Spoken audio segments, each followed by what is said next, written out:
या लास्ट में, तो x1 की जगह पे यहाँ पे रखोगे this upon 3 alpha, this upon 3 beta 3 gamma.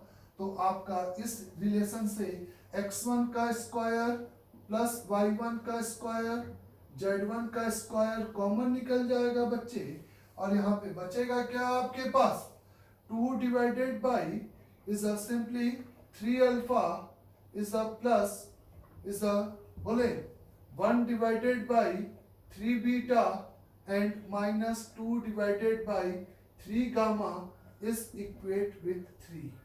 और इसकी वैल्यू यहाँ से पुट कर दिया, इसकी वैल्यू यहाँ से पुट कर दिया।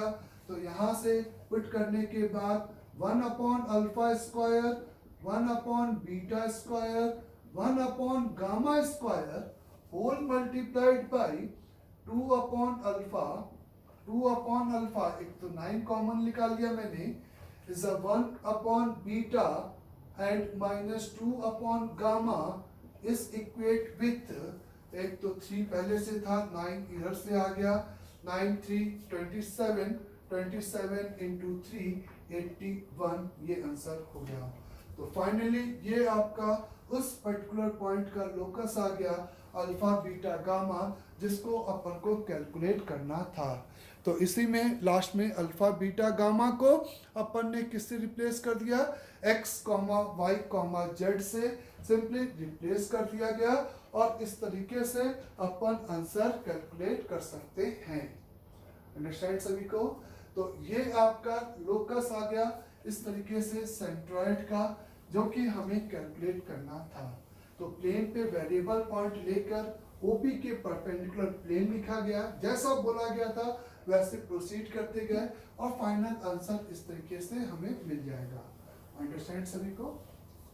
आगे तो इस तरीके से हमें इंटरसेप्ट फॉर्म में प्लेन की इक्वेशन दिया रहता है। इसी तरीके से is the equation of plane, equation of plane passing through the 3 non-collinear point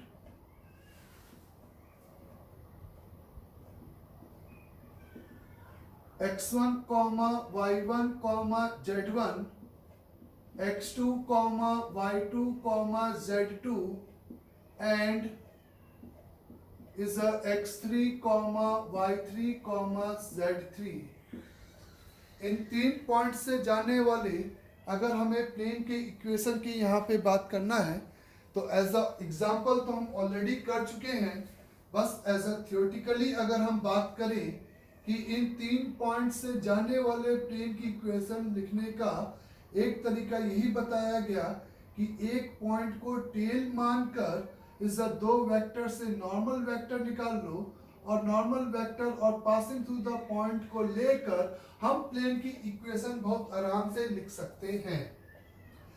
यहाँ पर अपन उसकी जगह पर अगर इसी प्लेन पर एक variable point x, y, z consider करें, तो किसी भी एक पॉइंट को टेल मान लिया जाए, तो मैं कह सकता हूं कि ये तीनों वेक्टर हमेशा कोप्लेनर होंगे। ये तीनों वेक्टर हमेशा यहाँ पे क्या होंगे, सिंपली कोप्लेनर होंगे। तो आप डिटर्मिनेंट, तो now the equation of plane in determinant form में लिख सकते हो। इक्वेशन ऑफ प्लेन कौन कौन से vector, x minus x1, x2 minus x1, y3 minus x1, i component तीनों के, वही जैसे हम लोग 3 वेक्टर कोप्लेनर के लिए काम करते थे। तो x minus x1, x2 minus x1, y2 minus y1, y कहाँ से, x3 माइनस x1, ये आपका फर्स्ट रो हो गया।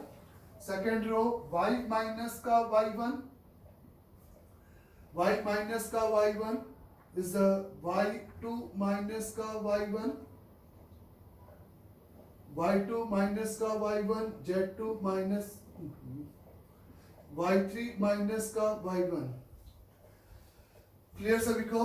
तो यहाँ पे z माइनस का z1, z2 माइनस का z1 और z3 माइनस का z1 इज इक्वेट विथ 0। तो ये आपका उस प्लेन का इक्वेशन हो गया, जो कि इन तीन नॉन कोलिनियर क्यों, अगर कोलिनियर होगा तो ऐसे कितने पॉइंट्स हो जाएंगे, ऐसे इनफाइनाइटली प्लेन हो जाएंगे जो कि इन तीनों से क्या करेंगे, पासेस थ्रू होंगे। अभी नॉन कोलिनियर होंगे तो यूनिक प्लेन होगा जो कि इन तीनों से क्या करेगा, सिंपली पासेस थ्रू होगा, है ना। इसके अलावा स्कूल में एक फॉर्मेट चलता है कि कहता है कि convert to the normal form.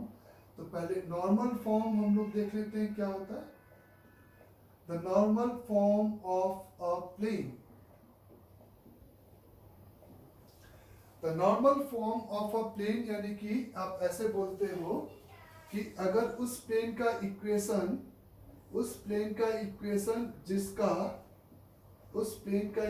जिसका ओरिजिन से परपेंडिकुलर डिस्टेंस p है और वो normal line make an angle alpha beta and gamma with coordinate axis है। रिपीट, जिसका ओरिजिन से परपेंडिकुलर डिस्टेंस p है, जिसका ओरिजिन से परपेंडिकुलर डिस्टेंस p है और उस पर नॉर्मल लाइन का जो कोऑर्डिनेट एक्सिस से इंक्लाइनेशन है वो अल्फा बीटा गामा है। तो is the normal form of a plane हम सिंपली इस तरह से देते हैं, cos alpha cos beta cos gamma. Simply आपका क्या हो जाएगा बच्चे, कॉस बीटा कॉस गामा आपका सिंपली यहाँ पर आप कह सकते हो कि उस प्लेन का डायरेक्शन कोसाइन हो जाएगा, मीन्स सिंपली एक यूनिट वेक्टर ही हो जाएगा। तो आप कह सकते हो कॉस अल्फा का x प्लस कॉस बीटा का y, ये मे बी ऑब्ट्यूस एंगल भी हो सकते हैं, इज अ कॉस गामा का z is a cos gamma into z is equate with passing through the point से इसको क्या कर दिया, सेटिस्फाइड कर दिया। तो पासिंग थ्रू द पॉइंट यानी कि इज अ, अगर मैं इस लाइन पर is the x1, y1, z1 is the p distance में पॉइंट का कोऑर्डिनेट लिखूं तो p डिस्टेंस में जो पॉइंट का कोऑर्डिनेट आएगा वो सिंपली आपका इज आप देखो कितने के बराबर होगा। इस लाइन की इक्वेशन लिखोगे आप सिंपली, मान लेते हैं कि आप ऐसे समझो कि ये आपका दिस है is equal to the t लिख दिया और आपने क्या कहा मेरे से कि t की वैल्यू निकालने के लिए ओरिजिन से इसका परपेंडिकुलर डिस्टेंस, तो is the mod of p divided by this is equal to 1 और p का मॉड तो p होगा क्योंकि p आपका परपेंडिकुलर डिस्टेंस है, तो आपका यहाँ पे p हो जाएगा। तो x का cos अल्फा प्लस y का cos beta plus z into cos gamma is equal to p। Simply normal form में इसकी इक्वेशन हो जाएगी, प्लेन की इक्वेशन हो जाएगी। तो cos alpha cos beta cos gamma basically is the direction is the p is the क्या है यहाँ पे, where p is a perpendicular distance from origin है बच्चे, perpendicular distance from origin and alpha beta gamma are inclination of is a normal with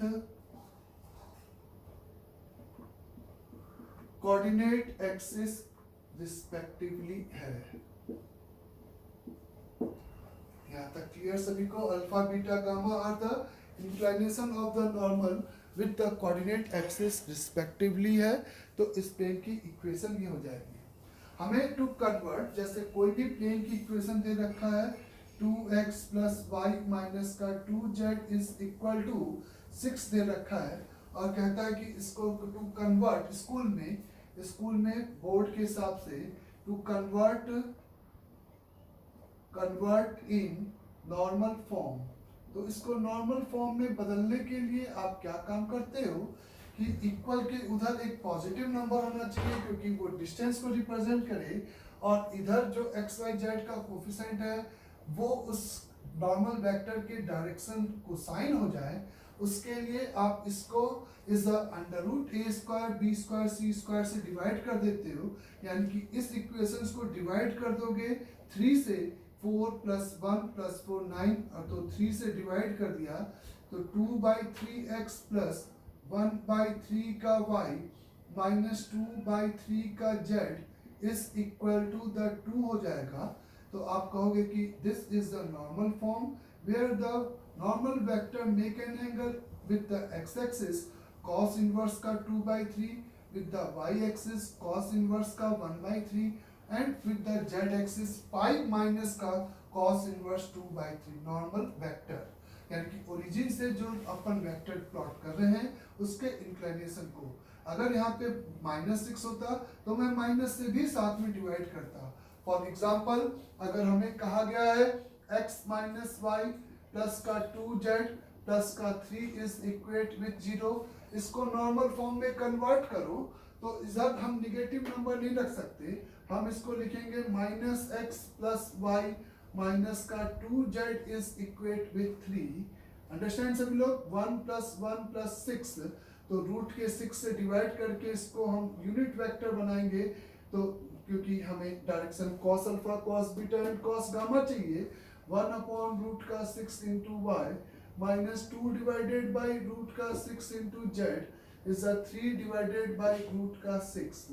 तो यहाँ पे alpha is equate with pi minus का cos inverse 1/√6, beta is equal to is cos inverse का 1/√6 and gamma is equate with pi minus का cos inverse 2 divided by root का 6 and p origin से perpendicular distance is 3 divided by √6।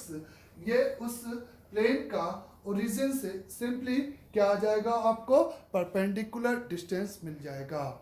तो normal form में हमें एक convert करने का क्वेश्चन आता है जिसको हम इस तरीके से कंसिडर करते हुए प्रोसीड करते हैं। अंडरस्टैंड सभी लोग यहाँ तक भी? इसके further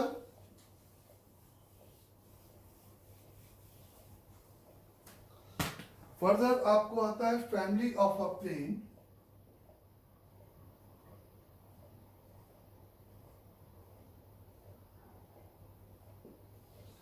is a family of a plane, यानी कि अगर कोई भी एग्जामिनर इज आपको 2 प्लेन दे रखा है कि ये 2 प्लेन है और उसके ये इंटरसेक्टिंग लाइन से जाने वाले इज अ प्लेन की हमें क्या चाहिए, इसके 2 प्लेन गिवन है, उसके इंटरसेक्टिंग लाइन से जाने वाले प्लेन की इक्वेशन निकालना है। तो हम लोग कह सकते हैं कि वन ऑफ द प्लेन अगर आपका सिंपली किसी भी फॉर्मेट में हो a1x plus b1y plus c1z plus d1 बराबर 0 है and another plane is simply a2x plus b2y plus c2z plus d2 बराबर 0 है, इस प्लेन का नाम मैंने P1 इज इक्वल 0 और इस प्लेन को अगर P2 बराबर 0 से रिप्रेजेंट कर दिया तो the equation of a plane, simply equation of plane passing through intersecting line of P1 is equal 0 and P2 is equal the 0 is simply given by किससे गिवन होगा बच्चे? जैसा 2D में लाइन की फैमिली लिखते थे P1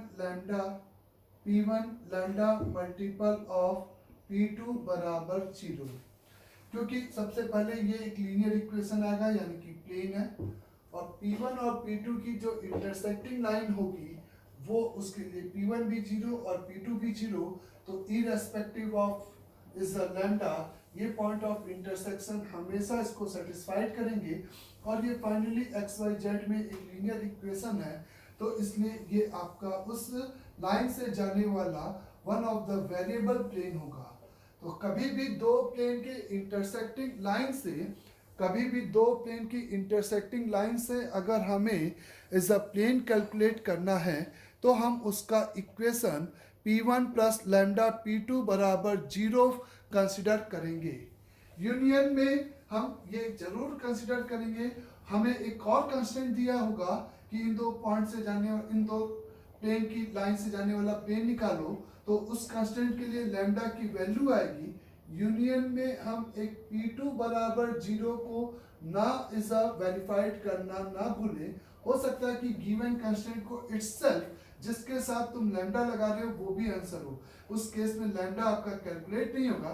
P1 अगर answer होगा तो लैम्डा की वैल्यू अपने आप 0 हो जाएगी, लेकिन P2 बराबर 0 इज वेरीफाइड वाला तरीका हम अप्लाई करते थे, यानी कि P2 को हम अलग से इज वेरीफाइड करेंगे जिसके साथ भी लैम्डा अप्लाई कर रहे हैं कि क्या वो गिवन कंस्टेंट को कहीं फुलफिल तो नहीं कर रहा।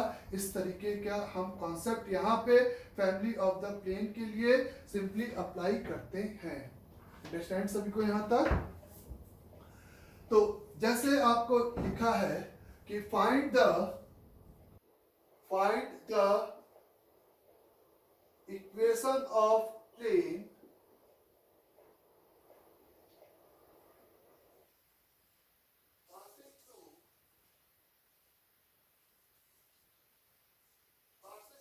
line of intersection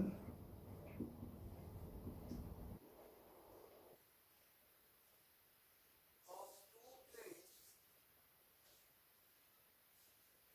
is the 2x plus y plus z is equate with 3 and is a x minus y plus 2z is equate with 1 and also passes through 1, 2, 3 और ये दे रखा है कि वो प्लेन और एक और पॉइंट से पास कर रहा है 1, 2, 3 से। तो इन दो प्लेन की इंटरसेक्टिंग लाइन से जाने वाला हमें कॉपी का तीसरा पन्ना चाहिए। तीसरा अगर बोला तो ये केस नहीं होगा, अगर पन्ना चाहिए तो ये वाला भी केस हो सकता है। तो नाउ अगर मैंने उस प्लेन की इक्वेशन को सीधे कंसिडर कर लिया 2x plus Y plus Z minus का 3 plus lambda times over x minus Y plus 2z minus 1 बराबर 0, उस प्लेन की इक्वेशन को मैंने ये कंसिडर करके is a passing through the point 1, 2, 3 से सेटिस्फाइड कर दिया। 1, 2, 3 बन गया 1 और 2 यानी कि 4 plus lambda times over 1 minus 2 minus का 1 इज माइनस का 1 माइनस का 2 6 माइनस का 2 यानी कि 4 is equate with 0, lambda is equate with -1। उस पैरामीटर को जाके वहां पे पुट कर दिया। -1 यानी कि 2x minus x, y minus 1 यानी कि 2y हो गया इज अ z और माइनस का 2z माइनस का 1 यानी कि कितना हो गया बच्चे माइनस का z। कैलकुलेशन देखते चलना, माइनस का 1 माइनस का 2 बराबर 0। तो ये वो प्लेन हो गया जो कि इस दोनों प्लेन की सिंपल इंटरसेक्टिंग लाइन और एज वेल एज एक और कंस्टेंट था उसको भी वहां पर क्या कर रहा था, सेटिस्फाइड कर रहा है। अंडरस्टैंड? तो कभी भी दो प्लेन की इंटरसेक्टिंग लाइन से जाने वाला अगर प्लेन चाहिए तो यही कॉन्सेप्ट हम सिंपल अप्लाई करेंगे। P1 प्लस लैम्डा P2 बराबर 0 और यूनियन P2 बराबर 0। नाउ अगर मैंने आपसे कहा if a plane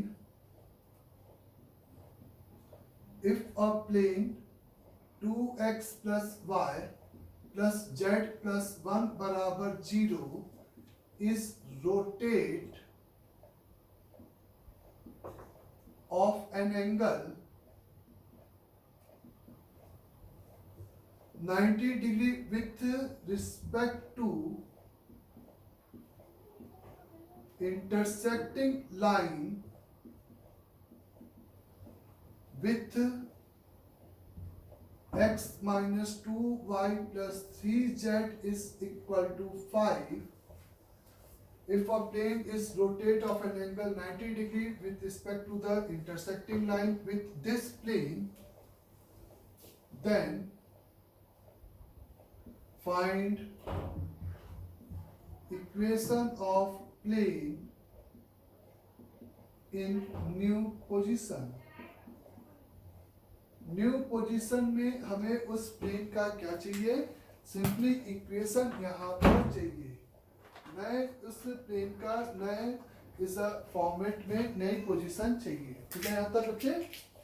तो यहाँ पर आपको कहा गया है कि एक सिंपल आपके पास प्लेन है, उस प्लेन की एक और प्लेन है, ये सेकंड प्लेन है, इसकी ये इंटरसेक्टिंग लाइन है, और इस इंटरसेक्टिंग लाइन के रिस्पेक्ट में इस प्लेन को क्या कर दिया गया, 90 डिग्री घुमा दिया गया है।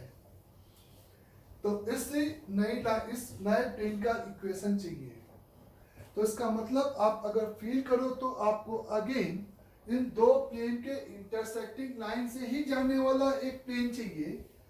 जैसे ही अगर ये आपको फील हो जाता है कि आपको एक ऐसा प्लेन चाहिए जो कि दो प्लेन की इंटरसेक्टिंग लाइन से पासेस थ्रू है, तो उस केस में आप यहाँ पर क्या काम करोगे, मेरे को कहोगे कि अगर ये वो प्लेन है तो equation of the required plane is considered to be 2x plus Y plus Z plus 1 पूरा plane plus lambda multiple over is a नया प्लेन, यानी कि x माइनस का 2y प्लस का 3z इज इक्वेट नहीं -5 is equate with 0। तो हम उस प्लेन की इक्वेशन इस तरीके से एक सिंगल पैरामीटर लैम्डा के फॉर्म में कंसिडर करेंगे। अब नाउ अगर हमें वो लैम्डा निकालना है, अब आपको इस प्लेन को घुमाया गया है, तो इस प्लेन और इस नए वाले प्लेन के बीच का एंगल सिंपली कितना हो जाएगा, 90 डिग्री। तो प्लेन्स के बीच का एंगल यानी कि उनके किसके बीच का एंगल, नॉर्मल के बीच का एंगल, और नॉर्मल वेक्टर इस गिवन प्लेन का नॉर्मल वेक्टर और जो नया प्लेन मिला है उसके बीच में एंगल 90 डिग्री। तो इसका वेक्टर यानी कि कौन सा, 2i cap plus j cap plus k cap is simply perpendicular होगा इसका नॉर्मल वेक्टर, यानी कि 2 plus lambda over i cap, 2 plus lambda over i cap is a plus 1 minus का 2 lambda of j cap plus 1 plus 3 lambda of k cap. ये vector आपस में क्या होंगे, एक दूसरे के परपेंडिकुलर होंगे। अगर परपेंडिकुलर होंगे तो एक ही काम करते हैं कि डॉट प्रोडक्ट उठा के 0 कर देते हैं, 1 multiplied by 1 minus 2 lambda plus 1 multiplied by 1 plus 3 lambda is equate with 0। तो 4 प्लस 2 लैम्डा प्लस 1 माइनस का 2 लैम्डा 1 प्लस का 3 लैम्डा इज इक्वेट विथ 0। तो 3 lambda 4 plus 1 6, the 6 plus 3 lambda is equate with 0। Lambda is equate with -2 और -2 वहां पे ले जाके put किया तो 2x मर गया, 4x यानी कि 5 का y आ गया, और यहाँ पे आपको सिंपली माइनस का 6, तो माइनस का 6 आया तो माइनस का 5z आ गया। देख लो, इज माइनस का 2 यानी कि प्लस का 10 प्लस का 11 इज इक्वेट विथ 0 आ गया। तो 5x minus 5z plus 11 is equal to the 0 simply उस प्लेन का इक्वेशन हो गया जो कि हमें यहाँ पे चाहिए था, जो कि आपको यहाँ पर चाहिए था। इस तरीके से जब भी एक प्लेन को किसी भी एंगल पे अगर एक पर्टिकुलर एंगल दिया होता तो हम लोग उन्हीं के नॉर्मल के बीच का वो पर्टिकुलर एंगल वहां पे अप्लाई करके इस तरीके से आगे प्रोसीड करते। अंडरस्टैंड सभी को? तो नाउ अगर मैंने कहा इफ अ प्लेन, इसी तरीके से if a plane ax plus by plus c बराबर 0 is rotate of an angle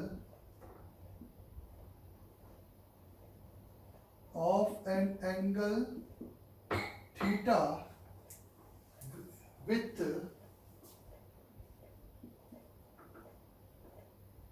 a line which is intersecting of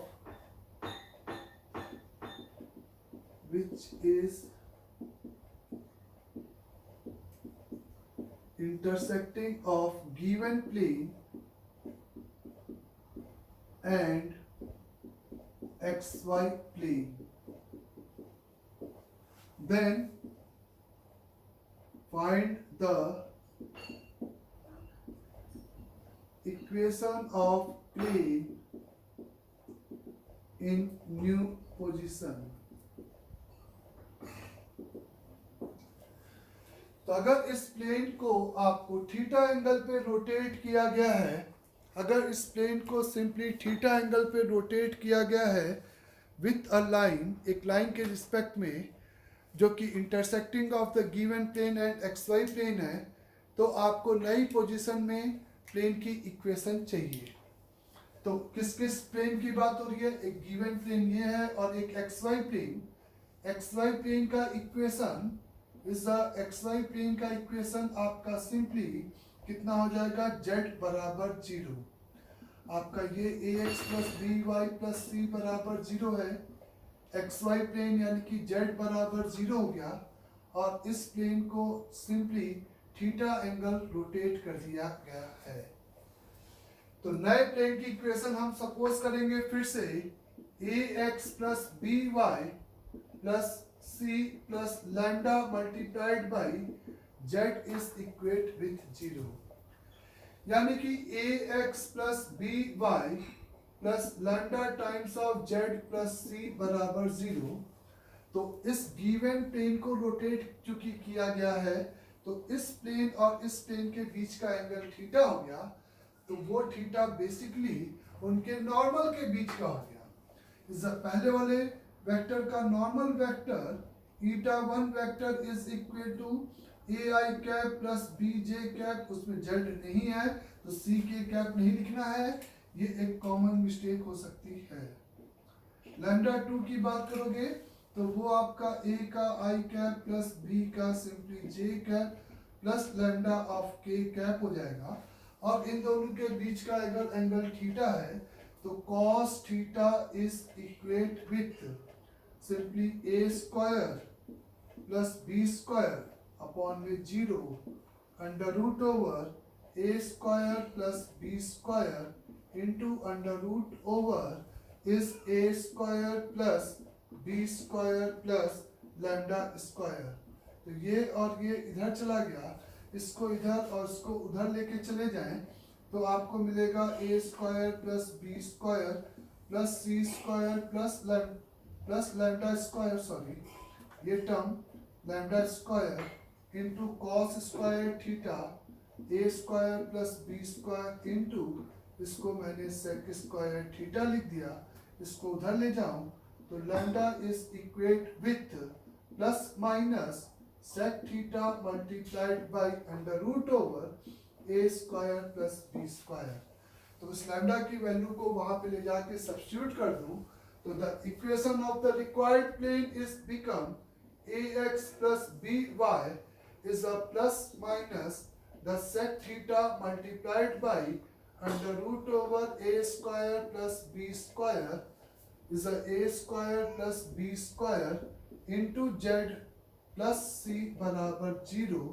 ये उस रिक्वायर्ड प्लेन का इक्वेशन हो गया और ये प्लस माइनस इसलिए क्योंकि आप समझ सकते हो कि आप या तो क्लॉक और एंटी क्लॉक दोनों तरफ से थीटा एंगल पे रोटेट कर सकते हो और जब आप 90 डिग्री पे रोटेट करोगे तब आपको एक ही आंसर मिलेगा क्योंकि 90 इधर से और उधर से वो दोनों प्लेन आपका सिंपली क्या हो जाएगा बच्चे? कॉन्साइड हो जाएगा। तो इस तरीके से हमने फैमिली ऑफ प्लेन के कुछ क्वेश्चंस आपको देखने को यहाँ पर सिंपली मिलते हैं। अंडरस्टैंड यहाँ तक सभी को?